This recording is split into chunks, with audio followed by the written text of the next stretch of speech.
Okay, welcome everyone. I want to welcome you back to another episode of the Words Bond broadcast, which is hosted by the Bond Educational Group. I'm Todd Mealy, the Director of Equity and Instruction at the Bond Educational Group, and I have a special guest with us today, a college sophomore at the University of Pittsburgh, Jolie Harder. But before we get to Jolie, we want to remind everybody that these weekly broadcasts are used to promote our upcoming Equity Summit. Our Equity Summit is a 3-day virtual conference, which is held February 8th to the 10th of 2022. Last year, we had thousands of people attend that conference, and we've already opened registration. So if you're interested in learning more information about the summit, please go to www.theequitysummit.com. Again, www.theequitysummit.com. There you can see a list of speakers, and you can also purchase a ticket. Okay, so I want to remind everybody about that. Okay, so Jolie, as we begin here, thank you for joining us today. Would you mind telling our viewers a little bit about yourself? Yeah. So I'm a sophomore at the University of Pittsburgh. I'm double majoring in psychology and this new criminology-based major called Law, Criminal Justice, and Society. On campus, I like to do a lot of research. I've done a lot of research in the past in high school, but I'm also in an infant communication lab where I'm working with infants with autism, basically from the ages of 5 months to 25 months on like early diagnosed practices. So that's a little bit about me and what I do here at Pitt. Yeah. Well, great. Well, I want to dig in a little bit more about your biography, if you don't mind.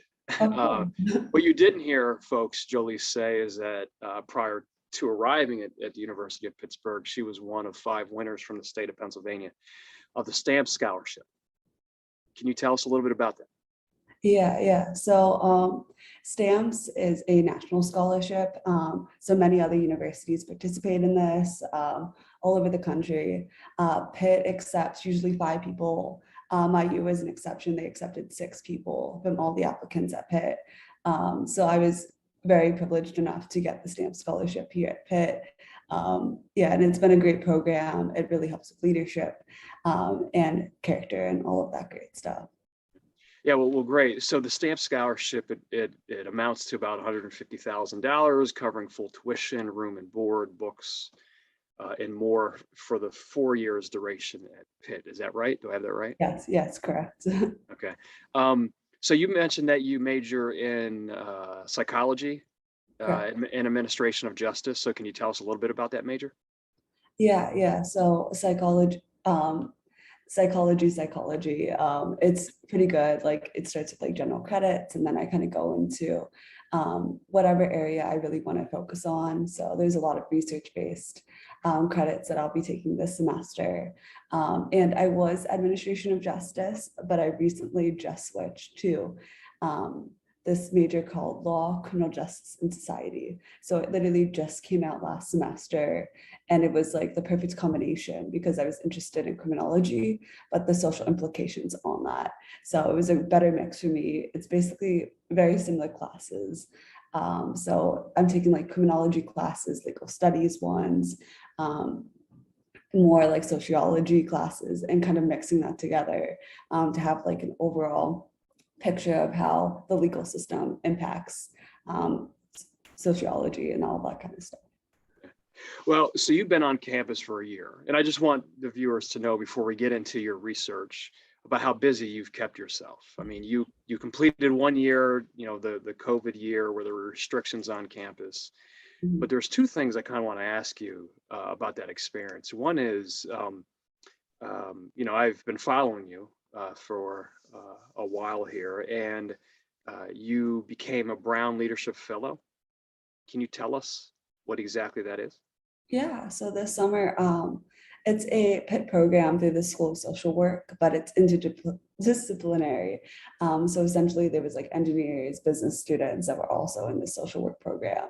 And basically, for me at least, I had a placement in Millvale, which is a small Pittsburgh neighborhood where I did community engagement work with people in that area. And I was just learning about what community means in that area.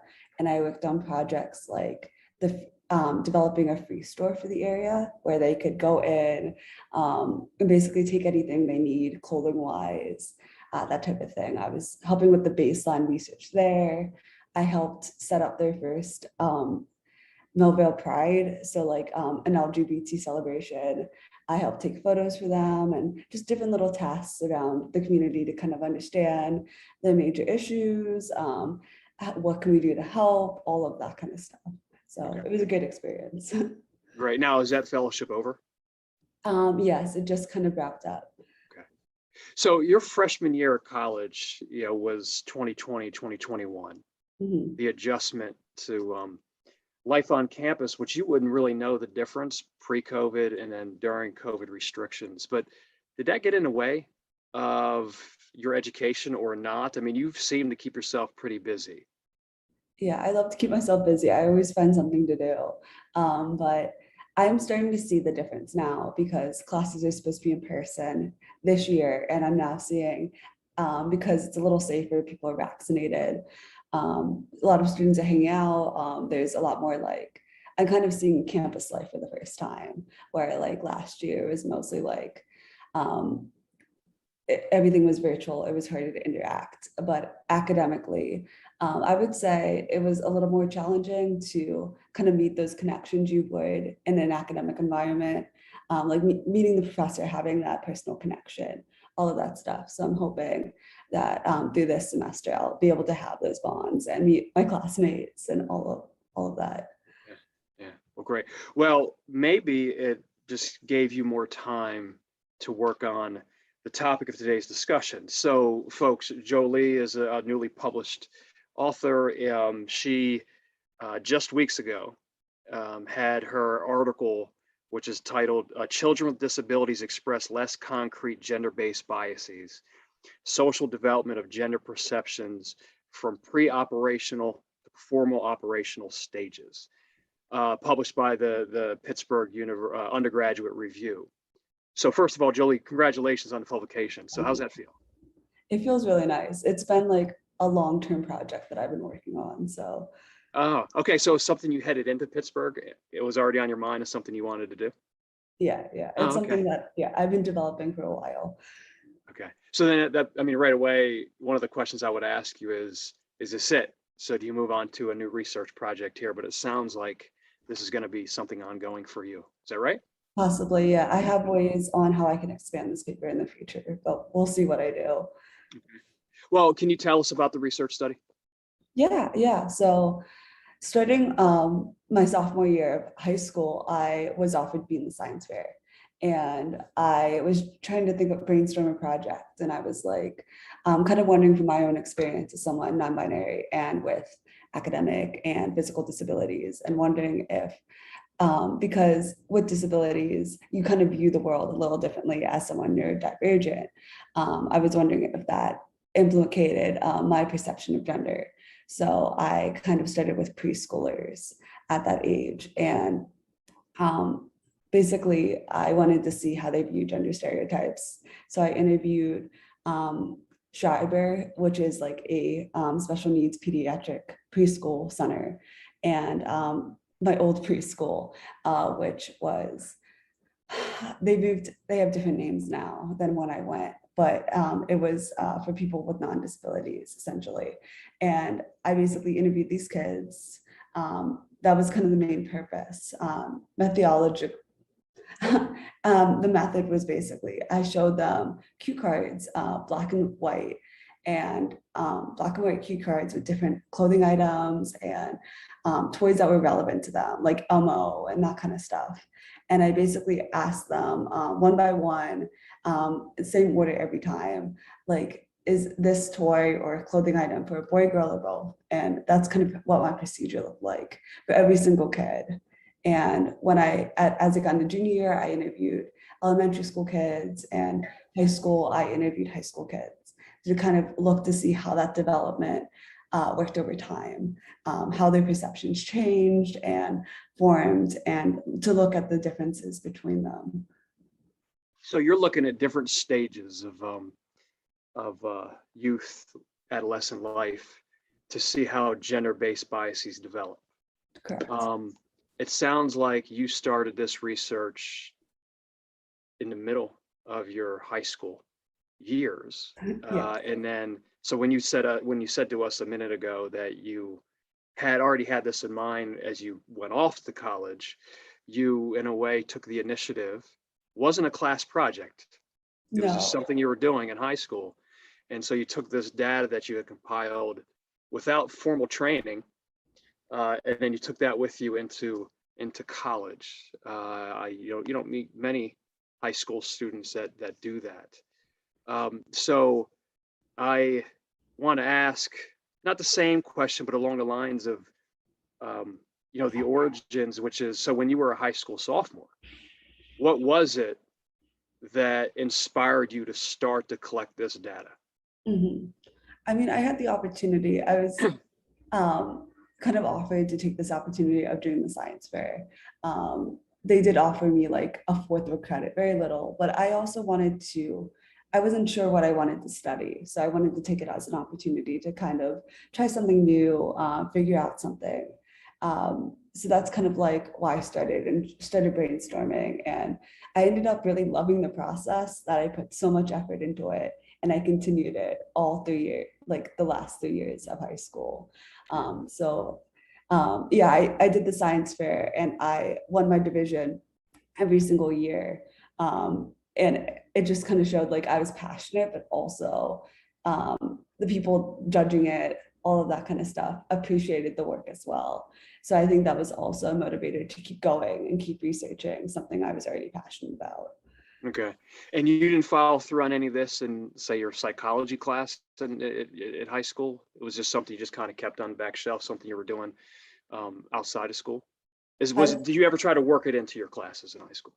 I tried to pick classes that would help me kind of develop better ideas on how I can analyze this. So I took AP psychology, and I worked with that teacher a little bit, Miss Vita, on that work as well. I took your class, AP seminar, to learn how to write, learn how to write more professionally. Because I had this goal in mind. I didn't have the time, but I also had this goal in mind of I wanted to do this early in high school. I wanted to publish this early in high school, early in college. Yeah. Well, then can we talk about the hypothesis or hypotheses that drove your research? Yeah. So one of the things, the basic one was, I believe children with disabilities would most likely have less of a bias with different, have less of a bias when looking at children objects and kind of looking at that perspective. But I thought by the time they got to high school and they were surrounded by all these kids with this type of logic, that there would be no significant difference by that time point, just because they would have been in the formal operational stage of Jean Piaget's cognitive development stages. So essentially, like, that is the point of time where essentially people already like understand like the unspoken social cues, like the things that we don't talk about, those types of concepts. And they would have been 3 to 4 years into that stage already. So I thought even if it was delayed, they would have been caught up at that point. That was my first one. The second one was kind of going into how there'd be no significant difference. So I addressed that. And the third one was, as I was researching, I wanted to understand if there was any gender differences, like within the disability community. And the only thing that popped up was the gender disparities with diagnosis. So I thought maybe with the stigma of not having that label, or having trouble diagnosing females, that they might have a better understanding of gender stereotypes just because they might be facing it more. But yeah, those are the 3 hypotheses that I was working with. So just a reminder to the viewers, right?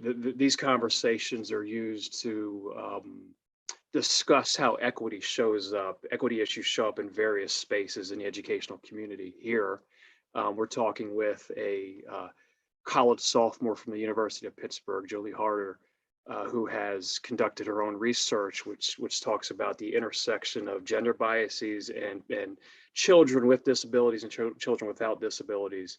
Um, and I think what you're presenting to us, Jolie, is you're giving educators something to think about, particularly educators at the preschool and elementary level, but also at the secondary level, something to think about. So can you tell us how you got folks to participate in the study? Can you tell us the 3 different age groups that you looked at and how you recruited the participants, how you had to go about getting permission to do this? Can you tell us? Yeah. It was very difficult, I will say that, because of FERPA laws, I can't go in and request, can I see people with disabilities? Because that is illegal because of FERPA. So it was kind of a process of, at the preschool level, it was easier because Sherwood Pediatric has a children with disabilities preschool. So that was easier to get the disability population. And then I went to my old preschool to get the non-disability preschool. Of course, like there is some implications of I went to that preschool and I have disabilities, but for the most part, like that is the best divide that I was able to get. Going into the elementary and high school level, that is when I faced difficulty finding a disability population.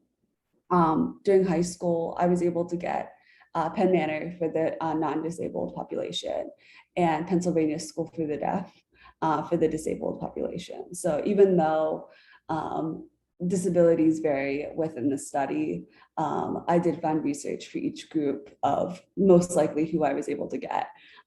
Because again, sorry. Okay. So just with the technical difficulty, just a reminder to folks about going to www.theequitysummit.com to check out the future Equity Summit, which is hosted by the Bond Educational Group, planned for February 8th to the 10th of 2022. Jolie, welcome back. Thank you. Sure. Yes, I was saying something on the lines of recruiting and all of that kind of stuff. And it's difficult because I can't be like, what's your disability, to kind of look at the specifics with disabilities in a public education system. But I reached out to several private, public high schools. It was difficult, but I was so excited in high school to get in contact with Pennsylvania School for the Deaf, and they were able to take my survey. Because at the elementary and high school level, I made it digital. So I wouldn't have to show cue cards to little kids, but it was the same type of thing of black and white images, same order for everyone, same questions. But objects and clothing items changed each level because I wanted it to be prevalent for each population. Do you have difficulty getting parental permission to question? Definitely. Like I would handle all these flyers and send all these emails, but of course, like parents are hesitant, especially with a high school student doing research. Like they don't know the implications, they might not understand the procedure, that type of thing. They don't realize it takes 15 seconds to do the survey, like a minute at most, and they just don't understand. And of course, I guess when they're sending their children to school, they don't want their education to be, they don't want their kids taken out of their education to do this survey. So I think there were some communication issues, and again, it's harder to get participants, but yeah, that was definitely an issue. So Jolie, I have 2 young children, ages 7 and 4. Mhm. I'm reading your article and I'm thinking about their socialization. My older son, firstborn, has a lot of gender biases. My youngest, my daughter, Addie, she has a bias towards women, but she is more likely to play with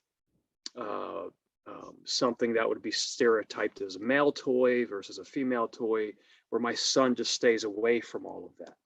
And you write something in your article about the fact that the only child or the firstborn is more likely to possess gender biases. Is that, did I read that correctly? Yeah, Can I you think speak on that a little? Yeah. yeah, I mean, like, I would definitely think about the siblings in general. Like, I guess when your son was growing up, he didn't have access to girl toys playing up, most likely. While your daughter, she probably grew up in an environment where there was both male and female toys, which would lead to why she might be. Hello, can you hear me? You were Yeah. glitching out, so I wanted to make sure. Okay. Yeah, I can hear. Okay. So, with your daughter, she probably had access to both sexes toys. So in that sense, she might have less bias because she grew up playing with both toys. So that's also a big indicator with the siblings, with especially when she has a brother. So yeah. So there's a book. I'm going to ask you a question here. I don't know if you can respond to it, but there's a book written by Joe Fagan and Deborah Van Osdale, and it's called The First R. And they study 58 preschoolers at an urban nursery school. And they found that despite how much parents raise their children in race-conscious households, their children develop racial preferences or prejudices because of their social groups. So in spite of what the message may be in the household, they still go out among their peers and develop these biases. In this case, they studied race. You're looking at gender. How could your research fall within the constellation of this topic about the social genesis and maintenance of racism, but then also that dynamic of that power dynamic that develops among young children? Yeah, one of the biggest things that I saw was, and this surprised me, was my preschoolers were the most open-minded kids that I interviewed. No, the most stereotypical kids I interviewed. I only interviewed like 4 3-year-olds. So like I was not able to put that in the paper as something significant, but they got every single one correct, all 3 of them, even the special needs kids. So like the fact that 3-year-olds could be the most biased out of a lot of the kids that I interviewed was crazy to me. And I think it could be because of the household, the books that these children have, how their parents dress them. It's kind of the surrounding things and the environment. And I think as what I saw in my research, at least, as they got into the elementary school age, they started to see other peers. If they had, again, like your son, he might have been able to go into the elementary school level and have the choice to play with dolls and that kind of stuff. Those kids that do not have access to those toys have that chance to explore and kind of figure that out.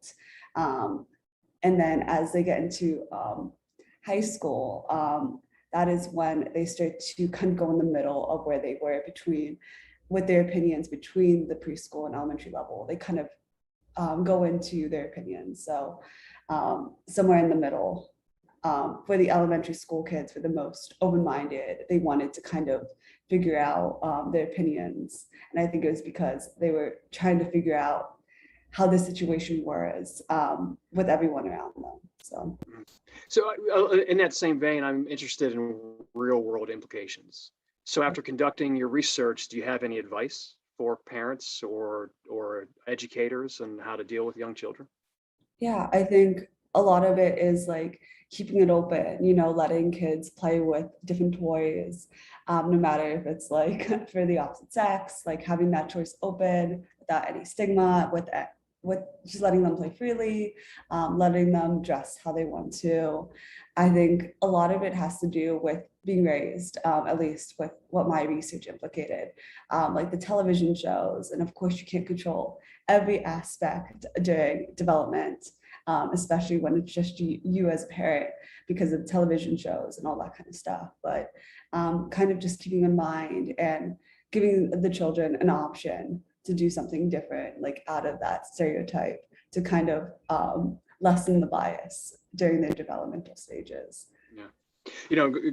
mixing your study with that Joe Fagan study I mentioned a moment ago, like I think about my kids because my wife and I are very proactive, and like we have always had dolls of color around the house, even before Addie was born. So just when Carter was very young, we are really proactive in talking about, you know, my son and I are very much into Marvel superheroes, and you know we're talking up Captain Marvel and Wanda, and but we're still finding ourselves trying to break through those walls of those gender stereotypes. I mean, my daughter is singing in the car last night, I love mommy but I don't love my brother because he's a boy, you know. So like even breaking that down with our 4-year-old, you know, which is someone that as I mentioned before would I just see her playing with toys that are more associated with both genders,